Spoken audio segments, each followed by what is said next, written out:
All right, good morning. It doesn't feel quite fair that we get to go after David and Craig. That was really That was amazing. fun. But thanks for being here today, Tim. So Thank we you. are going to talk about bringing value to customers today. But first, I can't help but ask, how did you get started in the transportation industry? Well, it was interesting. You put up a post the other day about your dad and how you got into business. My path was very similar. My dad owned two trucks, and he hauled steel on a flatbed. So when I was a kid, my job was to help him work on the truck and clean the truck every weekend. So I'm like you, Julie. I've been in it all my life, and then when I graduated from college, I went to work for Swift Transportation, and I've been in it now for 36 years in my professional career. That's amazing. Yeah. Similarly, obviously grew up around the industry, not as close to the driver as you did, but it does feel like it gets in your blood, and then very few other things feel as interesting as it is. So talking about creating value for customers, what do you think some of the most important things you can do to differentiate yourself as a carrier and still create value in spite of potential commoditization in the industry? Well, that's a great question, and I love going after David. Just listening to his story, and been watching him for a lot of years. And David has obviously changed as the industry has changed. He's changed with it. He totally understands the customer. I love the Delta example that he gave, and it's about getting to know your customer. And so we can. A lot of times in our industry, we think that we're in the trucking business, and we're not really in the trucking business. We're in the service business. And trucking is how we do things. Service is what we do. It's what our customers ask us to do, to pick up freight, deliver it safely and on time. And, there's a lot of competition, and David talked about that. He talked about the over-the-road being more commoditized than it's ever been, and I've certainly seen that, and I've seen more change in the last 6 years of my 30, than I did in the first 30 years of my 36-year career.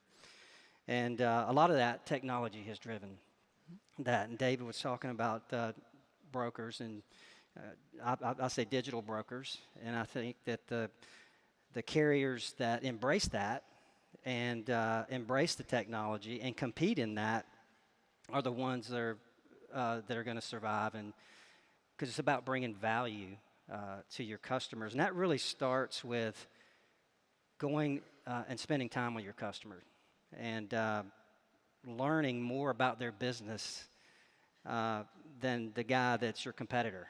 And you go in and you ask questions like, what does your C-suite expect of you, and what are your goals, and what are your growth plans, and what's your budget for freight spend for next year, and how do we fit into that? And then that's how you start to differentiate yourself.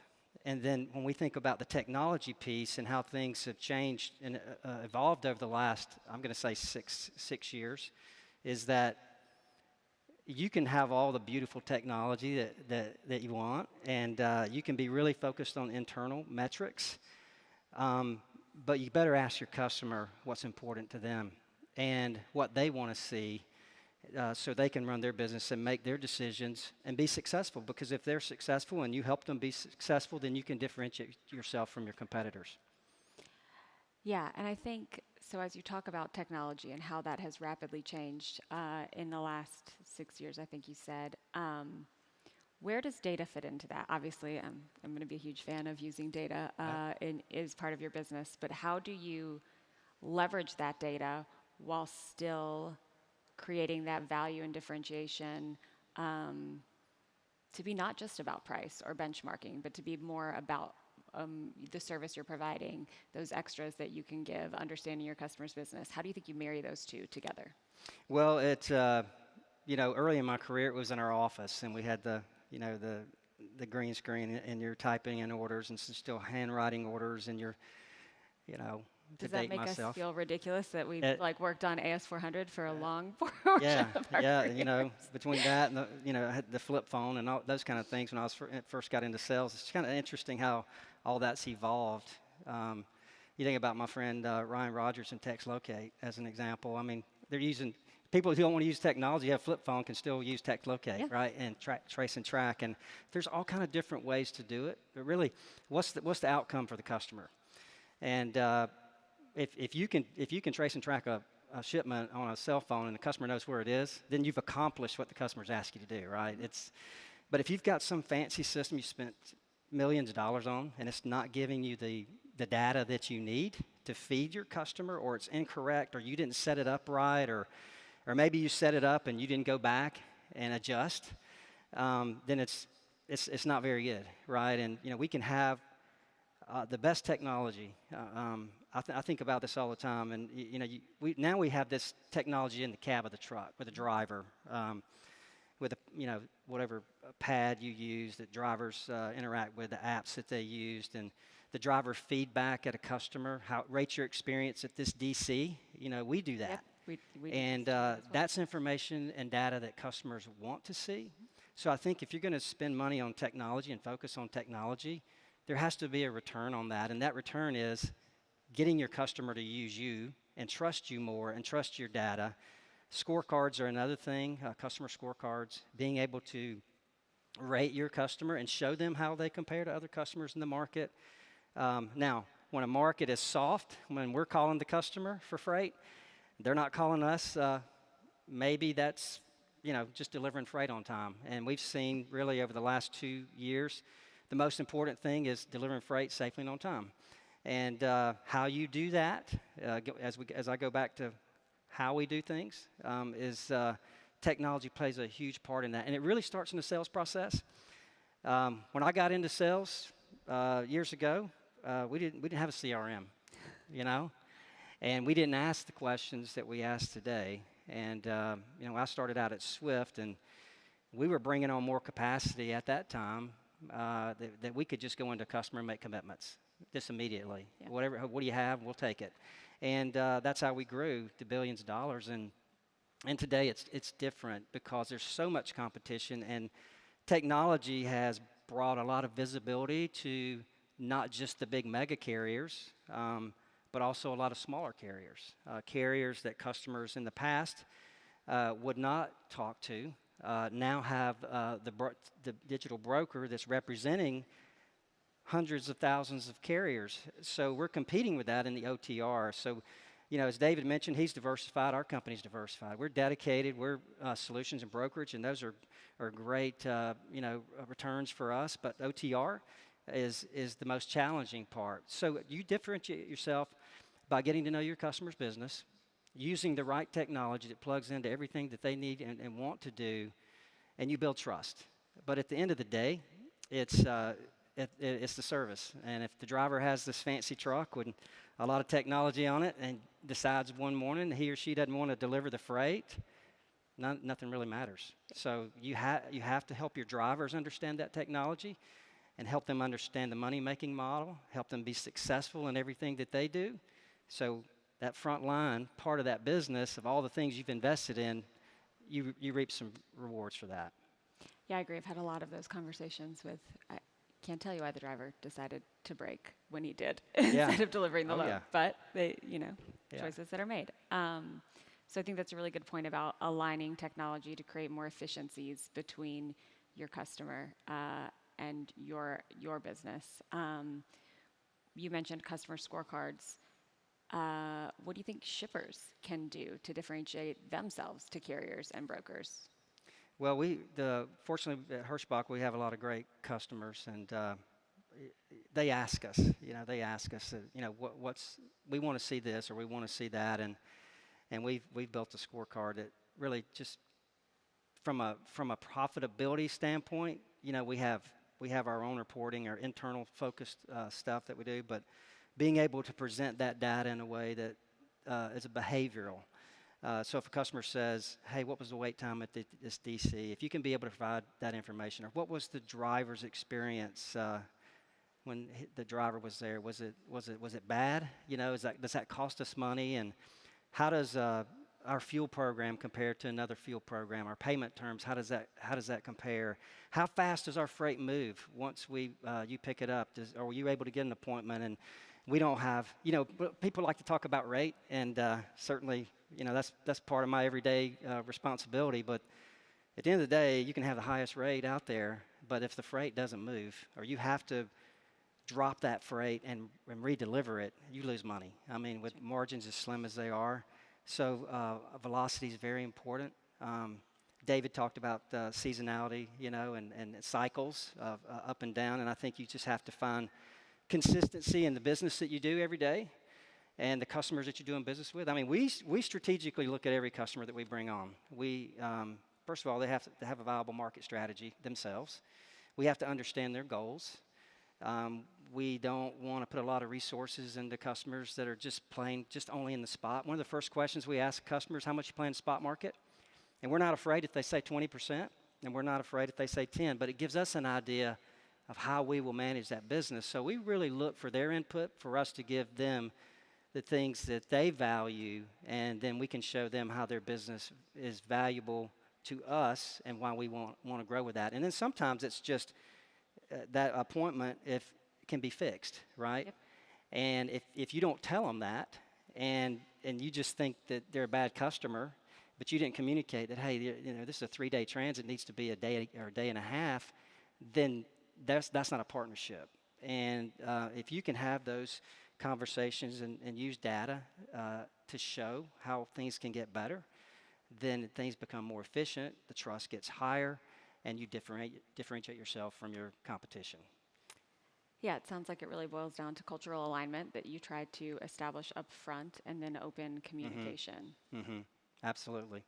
One of the leaders I've worked with in the industry, I couldn't have disagreed more, and he told me, either the customer's winning or we're winning, and I never believed that, and I think that's the way we've gone in some cases, but you can differentiate yourself by, first of all, if you believe you're a commodity, you will be. Yep. You absolutely will be. If that's what your mindset is, you will be commoditized, and you'll shrink and park trucks in a down market, and you will grow and you will charge really high rates in a very strong market. And what does your customer do to react to that? Look what Walmart's done with their fleet. Look what Tyson's done with their fleet. They've grown their private fleets because they lose trust. But if you're fair and you're in a win-win with your customer and you live your values, and they know what your values are and how you operate. On the back of our business card, we have our values listed because we want our customers to hold us accountable to our values. And we want them to know they're part of that and that they're part of our culture. And if you don't do that, then you're just busy adding people to your pricing department to do exercises and pricing bids. And one of the things that we really focus on with our sales team is this a pricing exercise? Tell me about the business, because nobody wants to waste time. And there's a lot of customers out there that have pressure to get as many bids as they possibly can. And if that's the goal, you might be at the wrong customer. And if you're just going to go in there and get the bid and price it and throw it back over the fence and hope that you won something, you're not going to. In most cases, unless somebody's but it's going to not necessarily be what you want. I will say I spent many years responsible for pricing departments in those exercises. Yes. It is always the things that you accidentally underbid that end up coming back as an award versus having those conversations through with the customer about where you see mutual benefit, where you're actually creating value, understanding where they have holes in their network that you can fill that actually fit into your network and core competencies. And I think a lot of that is often overlooked, and it does become commoditized in those cases. It does, and that isn't it interesting, Julie, how many times you probably received a bid and they didn't know what the fuel program may have been, or we didn't ask if it was the customer's fuel surcharge or ours or accessorials, what was that? And now with an existing customer, you usually know, but lanes are different with every single customer. But that is the most important part, is what we call the tip of the spear. We have in our business and everybody else here, there's two types of roles in our transportation supply chain. There's strategic roles and there's tactical roles. And if we don't get it right on the strategy in the beginning, and that's point of contact with sales, that's getting to know the customer, asking the questions, all the things that we just discussed. and bringing that to pricing so we fully understand what we're getting into. And then we decide as a group that this is what we're going to do. We designed a network. We priced it based on the assumptions that we received from the customer. And then we shake hands that this is what we're going to do. And then the tactical side of the business is servicing the business. The things that we started this conversation off with, it's how we do the work. What we're going to service that business, but how we're going to do it, how many drivers we're going to need, what areas, and what's our balances like, and how we're going to service that. And then we all know that it never works that easy. It disrupts. And one thing I do want to say is I have never seen the inaccurate forecast of freight volumes than I have in the last 2 or 3 years. And we ask our customers, what is your forecast? And they don't get it right most of the time, like the rest of us. You just don't know what the consumer is going to do. David talked about the election. I think people are motivated now, and I think we're getting ready. I think we're off the bottom and going the other direction. But we had an inflection point with COVID. But it's all about understanding markets too, and being able to have those discussions with your customers and asking those questions about budgeting and planning. Because we can load up a commitment tool, and we have a commitment management tool that tells us we're supposed to get this many loads from this lane every day, and we get half that. And that's what we've seen in bids over the last couple of years. So as we, start to normalize in a market, hopefully, budgets are better and people are buying more, and we get to grow again. So that's the thing we're all looking forward to. Well, I hope I'm not putting you on the spot because we didn't talk about this, but it has been top of mind for me this week and having a lot of conversations with shippers. And as you know, I agree with you that I think we're off the bottom, and Craig has declared the Great Freight Recession dead, which I'm thrilled to be able to agree with. And we talked a lot, and you brought up kind of that balance of power between carriers and shippers, and it is a pendulum that swings, but trying to get beyond that and really create longer-term relationships and value there. So if there is a drastic market change mid-bid cycle, how do you handle that? Well, it goes back to asking the customer the question. I mean, as I mentioned earlier, I always ask, hey, how much do you plan to spot? And that gives me an idea how much I guess, and erratic volume forecaster in that number. Because we know there's a lot of one-off lanes that brokers are better at than carriers. So we really want to say, hey, what's the most consistent volume lanes? So the highest volume lanes, we really want to focus on that, because for us, that's asset. And for our customers, it's sometimes it goes to the next level to dedicated, but you always know that, a lane that moves 500 times a year, is a consistent lane that won't go to a spot market. But to your point, when it gets to be that same lane, all of a sudden goes to 700, and we saw that during COVID, and we saw different SKUs. We saw things shipping in this economy that we've never seen, and shifts in that. And so what happens when volume blows up? And that's why managing commitments and getting a handshake in the beginning is the most important thing. And then you get to manage the flux. And whether that's a third-party broker or your own in-house broker, we're no different than Covenant. I mean, we've got a very successful brokerage that we use overflow with our partner carriers when we surge up. But we also let the customer know, hey, we're at load number 11 and 12 and 13, and we're committed to 10. Can we use a third-party carrier to move your freight? So that's the way we manage it. So again, it goes back to having the conversation with the customer and the communication versus just rejecting the freight or going back with a rate change without having the conversation. Exactly. Makes a lot of sense. And the other thing, too, is it's on the flip side of that is if something happens in your network, you got to raise your hand and let your customer know, hey, I was getting this freight moving into your market. It went away in a mini bid, and it's going to affect my service. And, we've learned some lessons. I've learned some lessons, and I continue to learn them, is that you got to do that fast. And sometimes you make a mistake that you hope and pray that you can find the freight to balance the market, but in a very soft market, you're not going to pull freight away from somebody else to fill that need that went away. And so you have to be transparent in your communication and explain that. As long, again, as you live your values, your honesty, with your customer, your transparency goes a long way. And, we see emotional reactions sometimes to that, but people at the end of the day, they understand it if you're honest with them. If you had to boil it down to really kind of one message, one thing for how to create that value and balance, sort of the differentiation with commoditization and still pricing and presenting your fleet or your service in a way that measures up from a price standpoint, but then from all the other things you mentioned, what would be that kind of one takeaway message? Know your business, study, understand the market, know your customer really well. So it's knowledge, and what do you apply to that knowledge? You can't just walk around and read articles all day and talk about it. You have to take action. And my suggestion to everybody is learn everything you can about the industry, learn everything you can about your customers' industry and the business, connect to it, and bring value. But more importantly is communicate how you see things. And again, honesty, trust, values, culture. It's such a big thing. It's so underrated. I mean, my time at USA Truck, people thought we were dead. We were trading similar story.